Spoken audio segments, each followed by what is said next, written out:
நீ விருப்பமே இல்லாம தானே சிந்து கழுத்துல தாலி கட்டினே. அந்த தாலியை பொண்ணா இருக்கலாம்.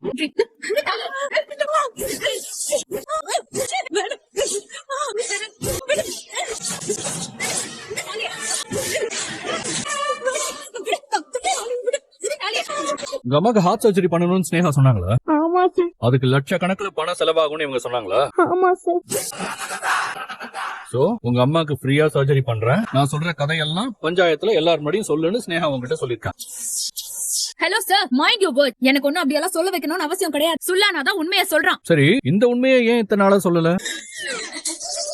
சொல்ல இவங்க சொல்றாங்கிறதுக்காக சிந்து வைத்திருக்க நிப்பாட்டி வச்சு சங்கடப்படுத்துறதுல எனக்கு கொஞ்சம் கூட உடன்பாடு இல்ல. ஒவ்வொரு முறையும் ஸ்னேகாவுக்கு இதே வேலையா போச்சு. பஞ்சாயத்துங்கிற பேர்ல ஊரை கூட்டி என் பிள்ளைய கேட்காத கேள்வியெல்லாம் கேட்டு தலைகுனிய வைக்கிறான். ஒரு தப்ப செய்யலன்னு ஒரு முறை நிரூபிக்க முடியும், இல்ல 2 முறை நிரூபிக்க முடியும்.